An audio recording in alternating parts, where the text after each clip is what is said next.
The Phantom Tollbooth, Chapter 14, The Dodecahedron Leads the Way.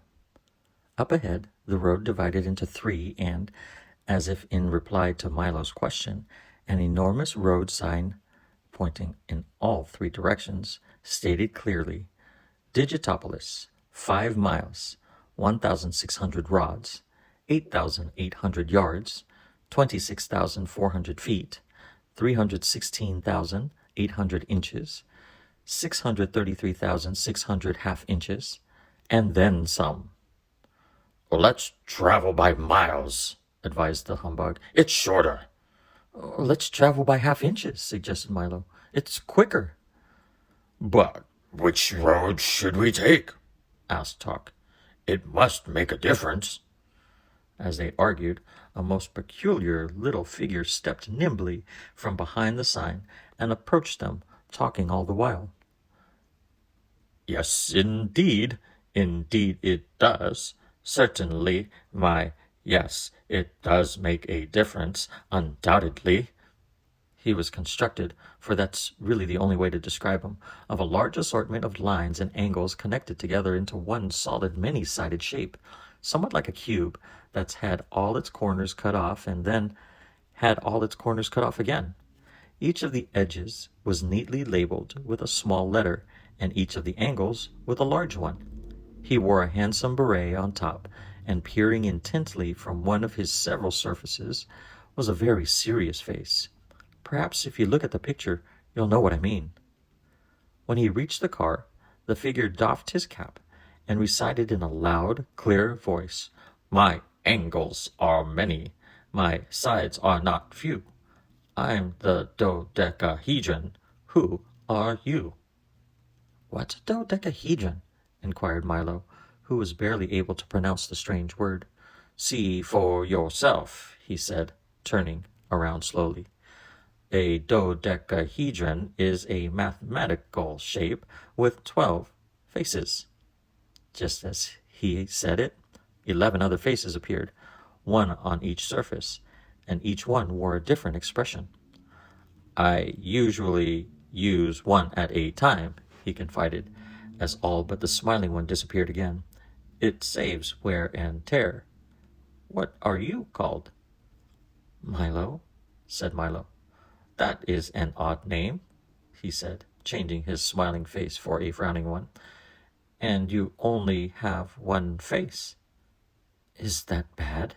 asked Milo, making sure it was still there. "You'll soon wear it out using it for everything," replied the dodecahedron. "Now I have one for smiling, one for laughing, one for crying, one for frowning, one for thinking, one for pouting, and 6 more besides. Is everyone with one face called a Milo?" "Oh, no," Milo replied. "Some are called Henry or George or Robert or John or lots of other things." "How terribly confusing," he cried. "Everything here is called exactly what it is. The triangles are called triangles, the circles are called circles, and even the same numbers have the same name.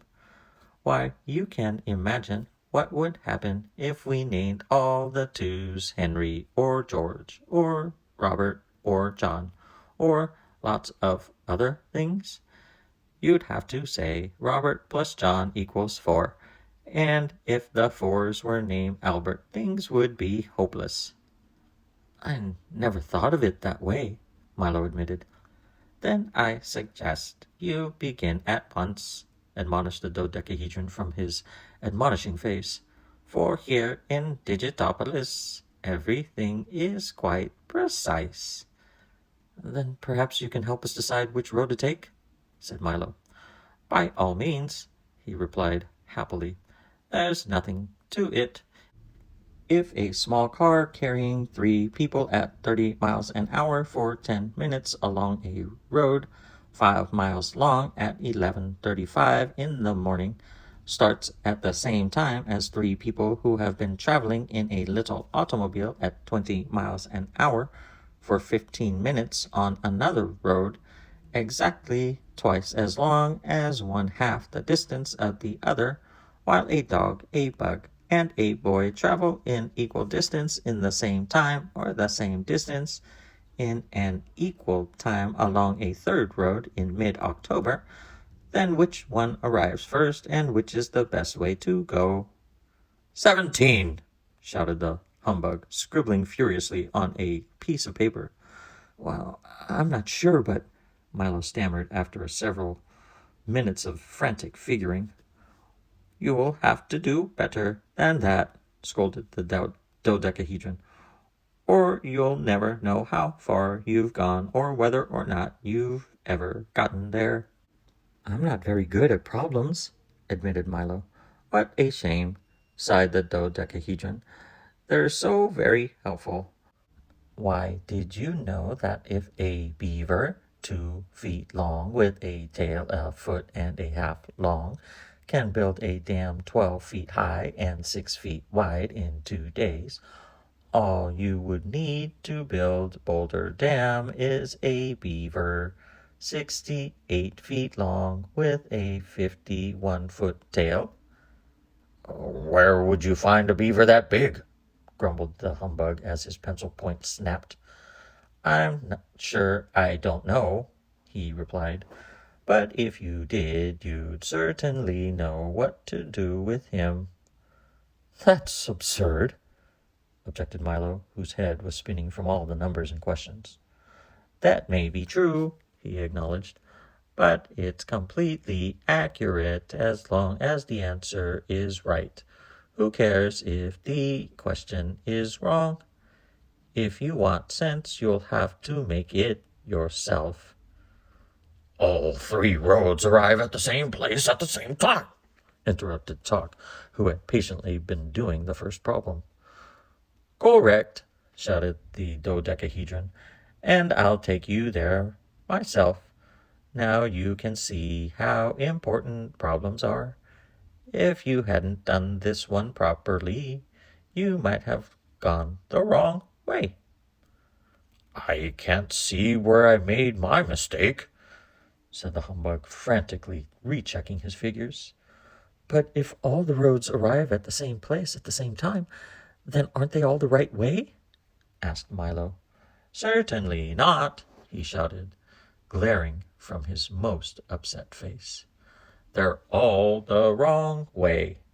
Just because you have a choice, it doesn't mean that any of them has to be right. He walked to the sign and quickly spun it around 3 times. As he did, the 3 roads vanished and a new one suddenly appeared, heading in the direction that the sign now pointed. Is every road 5 miles from Digitopolis? Asked Milo.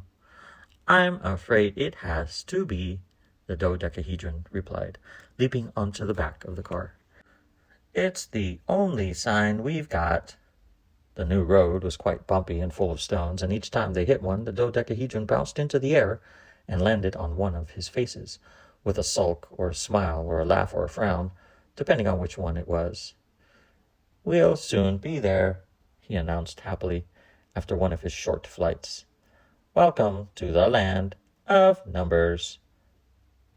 It doesn't look very inviting, the bug remarked, for as they climbed higher and higher, not a tree or a blade of grass could be seen anywhere. Only the rocks remained. Is this the place where numbers are made? Asked Milo as the car lurched again, and this time the dodecahedron sailed off down the mountainside, head over heels and grunt over grimace, until he landed sad side up at what looked like the entrance to a cave. They're not made, he replied as if nothing had happened. You have to dig for them. Don't you know anything at all about numbers? Well, I don't think they're very important, snapped Milo, too embarrassed to admit the truth. Not important, roared the dodecahedron, turning red with fury. Could you have tea for 2 without the 2, or 3 blind mice without the 3? Would there be 4 corners of the earth if there weren't a 4? And how would you sail the 7 seas without a 7? All I meant was, began Milo, but the dodecahedron, overcome with emotion and shouting furiously, carried right on. If you had high hopes, how would you know how high they were? And did you know that narrow escapes come in all different widths? Would you travel the whole wide world without ever knowing how wide it was? And how could you do anything at long last? He concluded, waving his arms over his head, without knowing how long the last was. Why, numbers are the most beautiful and valuable things in the world. Just follow me and I'll show you. He turned on his heel and stalked off into the cave. Come along, he shouted from the dark hole. I can't wait for you all day. And in a moment, they'd followed him into the mountain. It took several minutes for their eyes to become accustomed to the dim light, and during that time strange scratching, scraping, tapping, scuffling noises could be heard all around them. Put these on, instructed the dodecahedron, handing each of them a helmet with a flashlight attached to the top. Oh, where are we going? Whispered Milo, for it seemed like the kind of place in which you whispered. We're here, he replied with a sweeping gesture. This is the numbers mine. Milo squinted into the darkness and saw for the first time that they had entered a vast cavern lit only by a soft, eerie glow from the great stalactites which hung ominously from the ceiling. Passages and corridors honeycombed the walls and wound their way from floor to ceiling, up and down the sides of the cave, and everywhere he looked, Milo saw little men no bigger than himself, busy digging and chopping, shoveling and scraping, pulling and tugging carts full of stone from one place to another. Right this way, instructed the dodecahedron, and watch where you step. As he spoke, his voice echoed and re-echoed again, mixing its sound with the buzz of activity all around him. Talk trotted along next to Milo, and the humbug, stepping daintily, followed behind. Whose mine is it? Asked Milo, stepping around two of the loaded wagons. By the 4,827,659 hairs on my head, it's mine, of course, bellowed a voice from across the cavern, and striding toward them came a figure who could only have been the math magician. He was dressed in a long flowing robe, covered entirely with complex mathematical equations, and a tall pointed cap that made him look very wise. In his left hand he carried a long staff with a pencil point at one end and a large rubber eraser at the other. It's a lovely mine, apologized the humbug, who was always intimidated by loud noises. The biggest number mine in the kingdom, said the math magician proudly. Are there any precious stones in it? Asked Milo excitedly. Precious stones? He roared, even louder than before, and then he leaned over toward Milo and whispered softly, By the 8,247,312 threads in my robe, I'll say there are. Look here. He reached into one of the carts and pulled out a small object, which he polished vigorously on his robe. When he held it up to the light, it sparkled brightly. But that's a 5, objected Milo, for that was certainly what it was. Exactly, agreed the math magician. As valuable a jewel as you'll find anywhere. Look at some of the others. He scooped up a great handful of stones and poured them into Milo's arms. They included all the numbers from 1 to 9 and even an assortment of zeros. We dig them and polish them right here, volunteered the dodecahedron, pointing to a group of workers busily employed at the buffing wheels. And then we send them all over the world. Marvelous, aren't they? They are exceptional, said Talk, who had a special fondness for numbers. So that's where they come from, said Milo, looking in awe at the glittering collection of numbers. He returned them to the dodecahedron as carefully as possible, but as he did, one dropped to the floor with a smash and broke in two. The humbug winced, and Milo looked terribly concerned. Oh, don't worry about that, said the mathematician as he scooped up the pieces. "We use the broken ones for fractions." "Haven't you any diamonds or emeralds or rubies?" asked the bug irritably, for he was quite disappointed in what he'd seen so far. "Yes, indeed," the mathematician replied, leading them to the rear of the cave. "Right this way." There, piled into enormous mounds that reached almost to the ceiling, were not only diamonds and emeralds and rubies, but also sapphires, amethysts, topazes, moonstones, and garnets. It was the most amazing mass of wealth that any of them had ever seen.